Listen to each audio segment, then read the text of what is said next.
We're joined now by former CIA Deputy Director Mike Morell. He's also our CBS News senior national security contributor.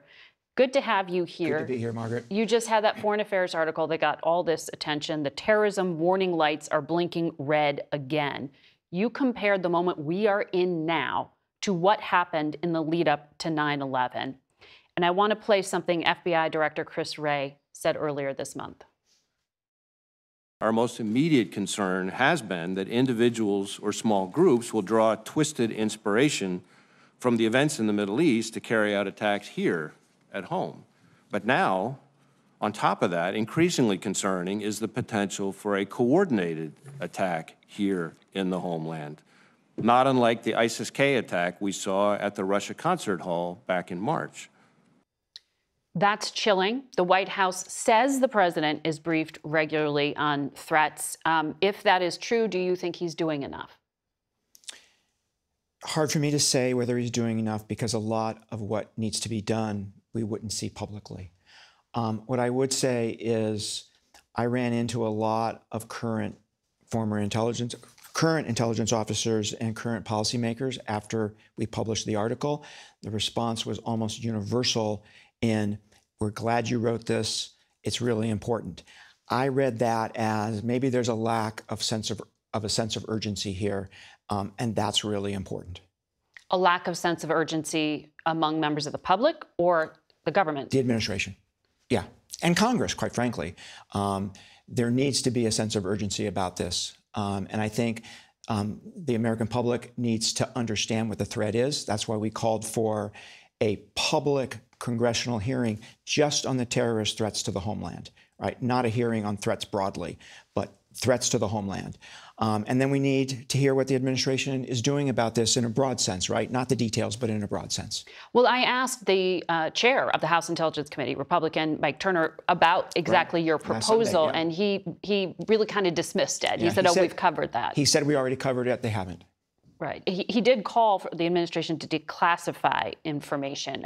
Our colleague Sam Vinograd, who ran vetting at the border for DHS, said basically the information that feeds those vetting lists, the watch lists, is dependent on how much good intelligence is collected, and that has been under-resourced. Do you agree with that? I agree with that 100%. We've shifted resources from the counterterrorism community to the China community. Now, that's understandable to some degree. It's been significant. So I think there's a cost to the intelligence we're collecting. The vetting system, beyond not having the information, the vetting system does not provide all of the information that the government has. There was just a DHS Inspector General report that outlined all the problems with the vetting system. So it's lack of information, and then it's the system itself. And we have it on a graphic. The report said Customs and Border Protection could not access all federal data necessary to enable complete screening and vetting of non-citizens seeking admissions into the United States. This is the government saying we can't vet everyone properly. Right. And Customs and Border doesn't have the technology, right, to even connect. There are all sorts of issues here that need to be resolved. Mike Morell, stay with us. I have to take a break, but there's much more I want to talk to you about. Welcome back to Face the Nation. We return now to our conversation with CBS News senior national security contributor, Mike Morell.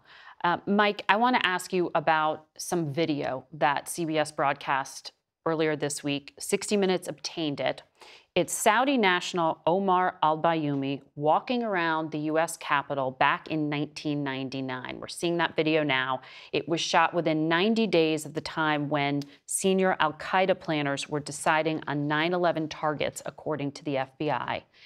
At the time, you were at the CIA. We know now the FBI identified this man, al-Bayoumi, as an intelligence operative with close ties to two of the 9/11 hijackers. But in that 9/11 Commission report, it said there was no credible evidence that he was a violent extremist or aided extremist.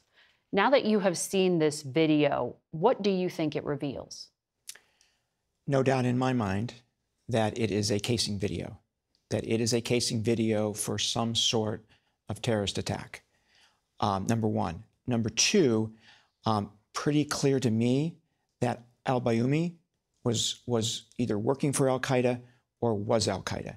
Did he know about the 9/11 attacks? Probably not.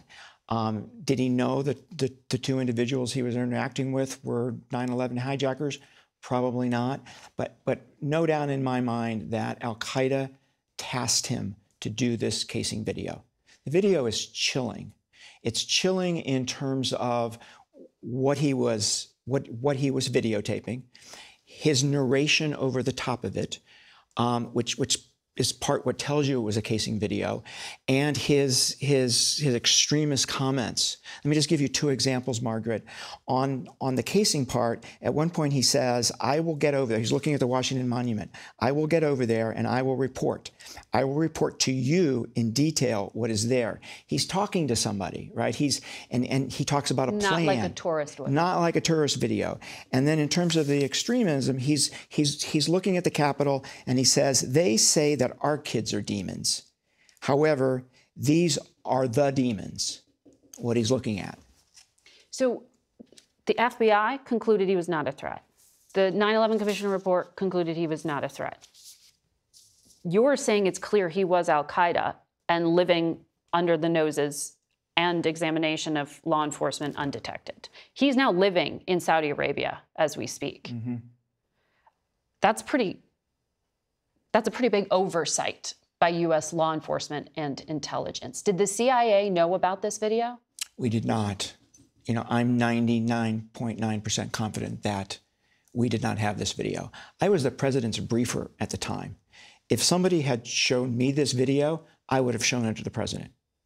It was, as I understand it, UK officials, UK intelligence that scooped up this video. So when he left the United States, he went to the UK. And after 9/11, the FBI discovered that he had signed, helped the two 9/11 hijackers get their first apartment. And the FBI learned that. They learned that he was in the UK. So they go to the UK government and they say, they share all this information.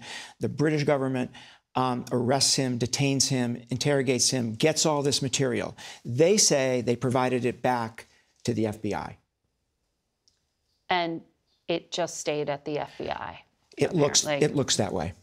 A lot more to come on this, including on 60 Minutes in the fall. Thank you so much for your analysis, Mike Morell.